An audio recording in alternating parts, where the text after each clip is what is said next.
All right, you may proceed. Morning, Your Honor. Here on Ms. Gardner's case, the state has provided discovery to Mr. Baez this morning. I think we're just going to ask for a pass date. Yes, we have received the discovery, and which consists of a thumb drive, and in addition to that, a external hard drive as well. Of course, we haven't reviewed the contents of it. There is one thing I think that the court should be aware of. Since we had the issue, the next point issue come up, it was immediately shut down. So we did not have access to further discovery post the date of it being shut down. What is that date? I believe it was November 15th, Your Honor. Okay. So essentially, we tried to get through as much as we could, and that's just basically to give the court an idea of where we're at in the discovery review. Not that I think the court thought we would go through all of it in this time, but just there was a hard stop date is basically all I can say. But fortunately, we'll be able to take this back and start up again. Okay, so it's today that you got the external hard drive? Yes, ma'am. Okay. And then I've been handed a form titled Unlimited Waiver Speedy Trial. Have you gone over this with your client? Yes, we have. Okay. If you could please place Ms. Gardner under oath.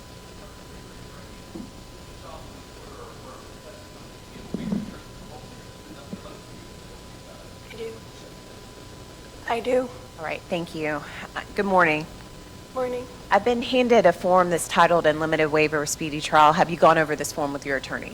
Yes, Your Honor. Okay, and it has your signature on it. Did you sign it indicating that you have, in fact, gone over this with your lawyer? Yes, Your Honor. The form indicates that you've reviewed both the advantages and disadvantages of waiving speedy trial. Is that true? Yes, Your Honor. Okay, and has anyone threatened you or coerced you to get you to waive speedy trial? No, ma'am. Promised you anything? No, ma'am. Okay. I will find that the waiver of speedy trial is freely and voluntarily entered. I'm signing the form now. Due to some of the amount of discovery and the additional issue in the Fernandez case, my intent is to place this case at the last week of January so that I can have the hearings necessary in the Fernandez case. So we discussed in chambers the February 2nd date. Is that clear for all sides? Yes, Your Honor. Yes. Okay. Then we'll use that date, and I'll come back for a pretrial. So it'll be February 2nd. That's a Friday, 9 a.m., and that's for pretrial. Okay. So anything else we need to take up? The defense filed a motion at docket line 38. The state has no opposition to that motion for grand jury testimony. Yes. Thank you.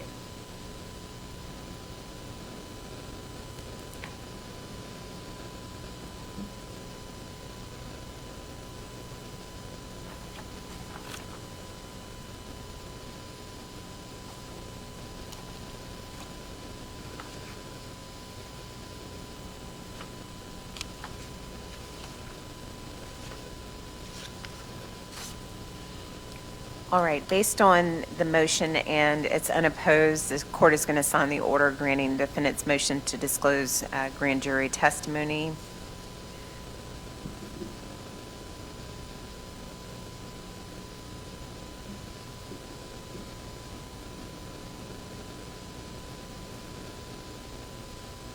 All right, thank you for that reminder. Anything else? Not from the state, Your Honor. All right, thank you all very much. Thank you, Judge.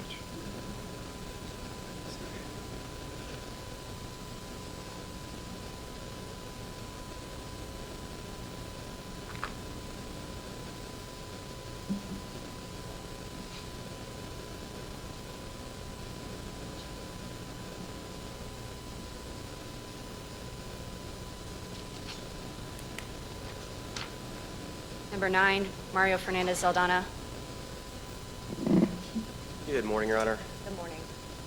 My name is Jesse Dreiser. I represent Mr. Fernandez. I'm here with my co-counsel, Mr. Hill, and lead death penalty counsel, Mr. Tassoni.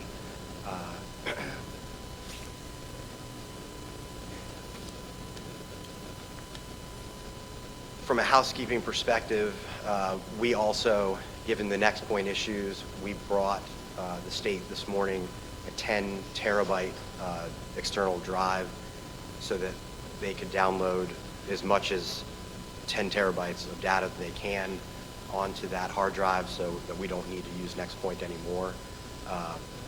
We have downloaded some discovery, so it's not as if we've been in a total standstill since the filing of our motion, which shut down Next Point. But I don't know how long that will take for them to get everything uploaded onto that, but I assume in short order. In addition, they did hand us a thumb drive of ATF records this morning, which we haven't reviewed, but it was given to us prior to court this morning. And then in addition, I believe there's a number of terabytes of poll camera footage that was downloaded onto an external hard drive that I believe, if I understood the state correctly, took like a month to download onto this external. So it was handed to Mr. Baez and myself and both of our teams, and with the idea of review it, trade it off, figure out a way to download it. And Mr. Baez and I agreed that we would do that. I have it in my possession now, and I'll try to figure out a way to get him a copy or just hand that over to him in short whenever we've had a chance to review it. Okay. And then the defense has, on Mr. Fernandez's behalf, filed a motion to disqualify the Fourth Judicial Circuit, Office of the State Attorney, related to some matters on that Next Point, correct? Yes, ma'am, we have. All right. We've And then received the state's response as well. the state has recently filed, which this court has reviewed, the defense motion in addition to the state's response to that motion.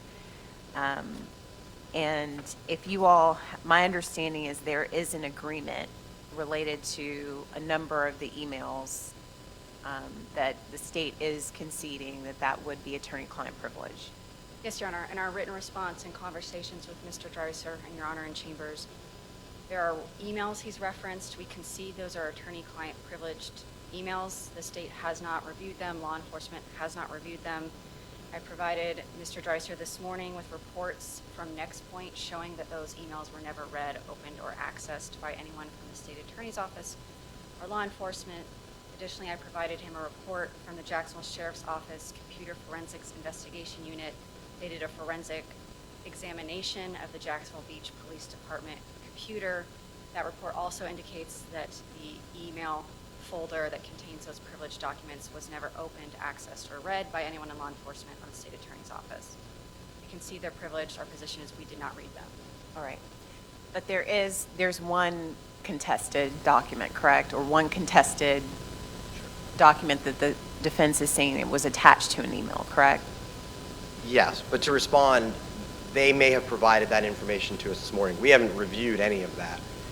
Those emails that they concede are attorney-client privilege were uploaded to Next Point by the state's own admission.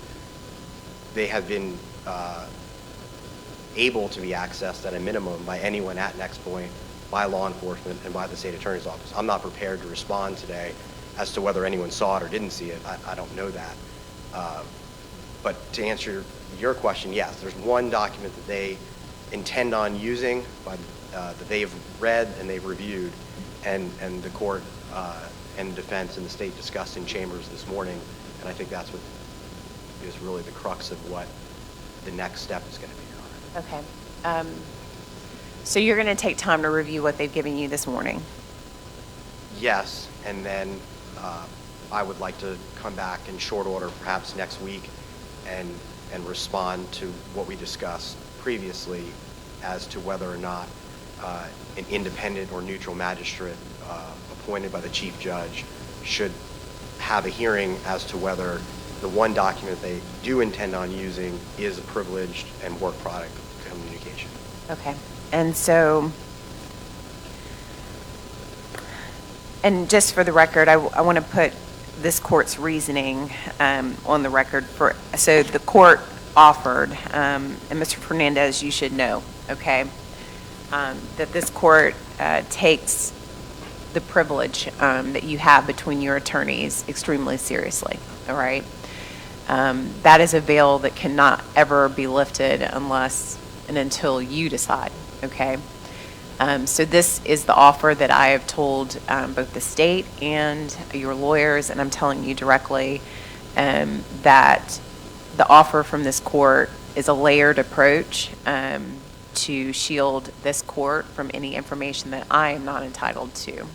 So the offer to your attorneys is for this court to refer just the in-camera review of the contested information / documents. My understanding is the state is conceding a number of those. However, there's one document that I have no knowledge of, okay?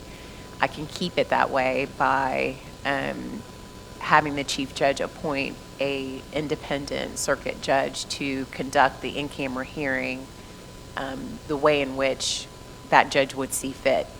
I would get an order based on that hearing from that court, and I would conduct the hearing of the disqualification, accepting the findings of whether that is in fact attorney-client privilege or not, without this court receiving the information that is contained within that document. Therefore, shielding this court from any potential of information that I'm not entitled to. Okay, so you can hear it directly from me. Your attorneys will discuss it with you further. And based on, I guess, the new information that's been provided to you this morning, additionally, maybe it changes your position, maybe it doesn't. And then you all can talk about it, whether the defense feels comfortable agreeing that I would just conduct the hearing on the disqualification without the in-camera review, or if you're requesting an in-camera review, that would be this court's course of action, essentially, like if you wanted to have someone independent. Does that make sense? Yes, ma'am. Which very may well be dispositive as to whether the second, your hearing of disqualification would even take place, depending on what the independent circuit court judge found. I mean, I can see. I don't think it dispenses with the issue that you brought, because it's an access issue at that point in time. I could conduct that portion without getting into the substance, and which I don't. I want to avoid getting into the substance of something I may or may not be able to, but I think the issues raised, it has to be of record, it has to be litigated, because you're asking for that remedy. The 66 emails, I don't think that one document necessarily is dispositive of the hearing that I would conduct, is my understanding, because you all are still alleging that it's uploaded into some cloud. So what I'm trying to resolve is what you all can't agree on without me having access to information that I'm not entitled to. Understood. All right, so I will see you all back December 11th, 9 a.m. for pretrial. That'll give both sides time to review / talk, see if it changes any position on either side, and you can let me know where you want to go from there. And Mr. Honor, that's all we have today. May we be excused? yes. Thank you. Have a All nice right, see weekend. you Monday. Next Monday. Yes, ma'am. Thank you.